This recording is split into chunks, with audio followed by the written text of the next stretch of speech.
तुम पे दौलत भी है, तादाद भी, ताकत भी है, फिर भी हो बेसरो सामान, कहां चूक हुई। स्वागत है दोस्तों आज का सुनहरे लफ्ज़ में। मैं आपके साथ मोहम्मद साकिब सुनेंगे दोस्तों इमरान प्रताप अली की नज़म। से पहले बता दें दोस्तों, तूफान दाना को लेकर पश्चिम बंगाल में फ्लाइट कैंसिल, ट्रेन रद्द, स्कूल कॉलेज बंद। चलिए पहले सुनते हैं इमरान प्रताप अली की नज़म। तो आपसे गुजारिश है वीडियो को लाइक कीजिए और चैनल को जरूर सब्सक्राइब कीजिए। आज तारीख है हैरान, कहां चूक हुई।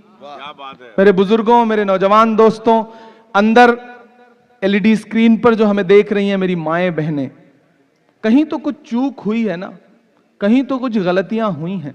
मैं पढ़ता हूं, अब मैं अपने शायर दोस्तों से भी दुआएं मांगता हूं कि आज तारीख है हैरान, कहां चूक हुई। हम खुद में बादशाह हैं, हम शहंशाह हैं, हमें परवाह ही नहीं कि दुनिया में क्या हो रहा है। हम सुबह जब चाय की दुकानों पे बैठते हैं ना, तो हमें लगता है कि हम नवाब साहब हैं, बाकी सब किनारे। तब मैं पढ़ रहा हूं ये मिसरे कि आज तारीख है हैरान, कहां चूक हुई। सोचिएगा कभी सुल्तान, कहां चूक हुई। सोचिएगा कभी सुल्तान, कहां चूक हुई। तुम पे दौलत भी है, तादाद भी, ताकत भी है।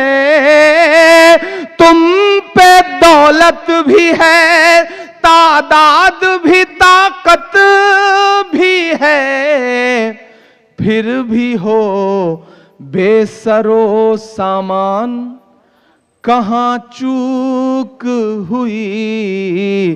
फिर भी हो बेसरो सामान, कहां चूक हुई। और ये शेर सुनिएगा कि हल हुआ करते थे दुनिया के मसाइल जिनसे, हल हुआ करते थे दुनिया के मसाइल जिनसे, मसला अब हैं मुसलमान, कहां चूक हुई।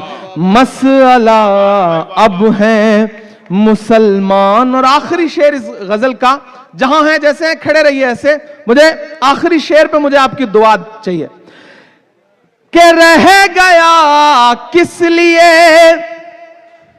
अच्छा, अगर खड़े हो रहे हैं तो खड़े ही हो जाइए, या फिर बैठे हैं तो बैठे ही रहिए। ये ठीक है, लेकिन खामोश रहिए। आप दाद बाद में दीजिएगा, अभी तो चुप रहिए।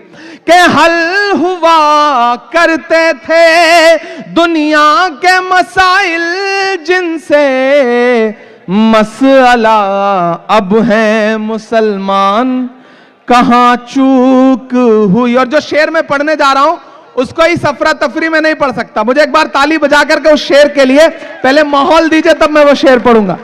सुनिएगा शेर कि रह गया किस लिए तू इल्म हुनर में पीछे, रह गया किस लिए तू इल्म हुनर में पीछे, है तेरे पास तो कुरान, कहां चूक हुई। है तेरे पास। और परभनी वालों, बस ये कह के विदा लेता हूं आपसे कि बड़े लोगों की दुनिया छोड़कर आता रहूंगा मैं। वाह, कोई नहीं, ये लोग आगे आ नहीं जाएंगे, सब अपने हैं, भाई हैं, अपने हैं। ये आ भी जाएंगे तो क्या फर्क पड़ता है कि बड़े लोगों, अब आ जाएंगे का मतलब आ ही मत जाइए ना, मतलब मोहब्बत में अब जान थोड़ी लीजिएगा।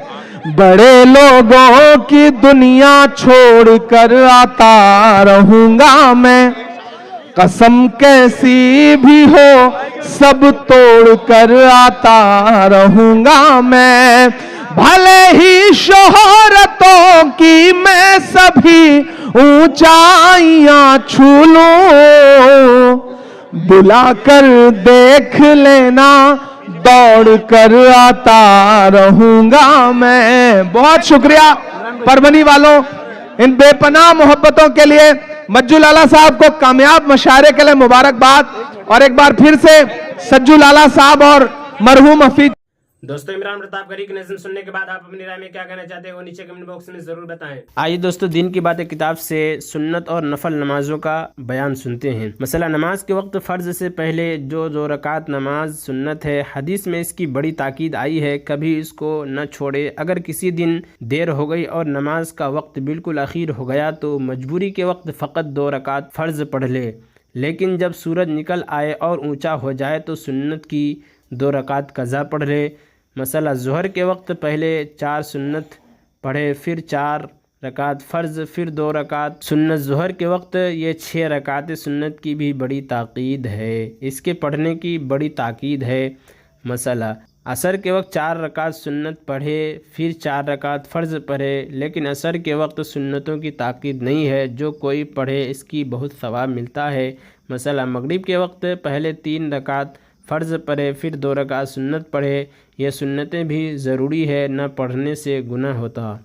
मसला, इशा के वक्त बेहतर और मुस्तहब है कि पहले 4 रकात सुन्नत पढ़े, फिर 4 रकात फ़र्ज़, फिर 2 रकात सुन्नत पढ़े। ये 2 रकातें पढ़नी ज़रूरी हैं, न पढ़ेगा तो गुनाहगार होगा। फिर अगर जी चाहे तो 2 रकात नफल भी पढ़ ले। इस हिसाब से इशा की 6 सुन्नतें हुई। और अगर इतनी रकातें न पढ़े तो पहले 4 रकात फ़र्ज़, फिर 2 रकात सुन्नत पढ़े, फिर 3 रकात वित्र पढ़े। मसला, रमज़ान के महीने में वित्र की नमाज भी सुन्नत है। फ़ायदा, जिन सुन्नतों का पढ़ना ज़रूरी है ये सुन्नत मुक़्क़दा कहलाती है, और दिन रात में ऐसी सुन्नतें 12 हैं। 2 फ़र्ज़ की, 4 ज़ोहर से पहले, 2 ज़ोहर के बाद, 2 मगरिब के बाद, 2 इशा के बाद, और रमज़ान में तरावी। और बाज़ आलिमों ने तहज्जुद को भी मुक़्क़दा भी कहा, तहज्जुद को भी मुक़्क़दा में गिना है।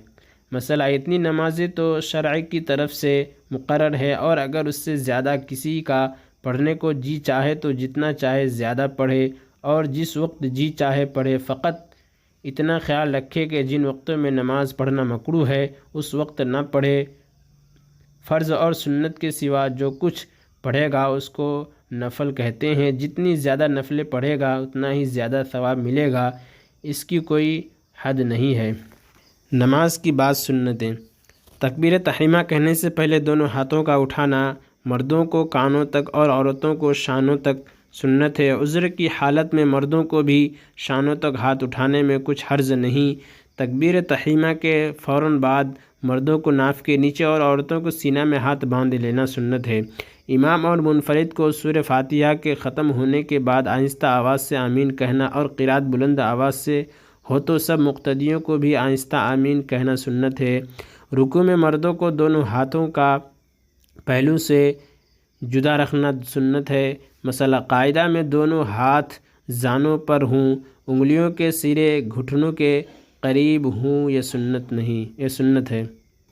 मसला, कसदन या भूले से नमाज में बोल उठा तो नमाज जाती रही। मसला, नमाज में औ या उफ़ या हाय कहे या ज़ोर से रोए तो नमाज जाती रहती है। अलबत्ता अगर जन्नत या दोज़ख को याद करने से दिल भर आया और ज़ोर से आवाज़ निकल पड़ी तो नमाज नहीं टूटी।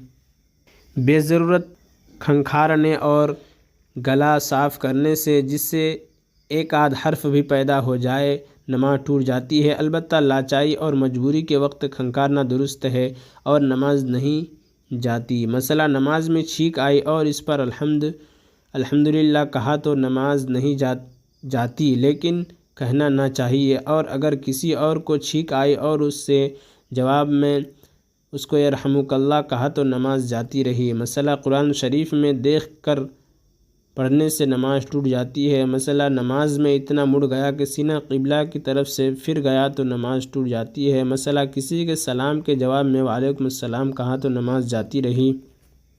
और इमरान प्रतापगढ़ी से जुड़ी खबरों और नज़मों के लिए हमारे इस चैनल को जरूर सब्सक्राइब करें। मिलते हैं किसी और वीडियो में से नई नज़म और नई खबरों के साथ। तो जब तक के लिए दीजिए मुझे इजाज़त और रखिए अपना ख्याल। आप देख रहे थे सुनहरे लफ्ज़ और मैं आपके साथ मोहम्मद ताकिब। अस्सलाम वालेकुम रहमतुल्लाहि व बरकातुहू।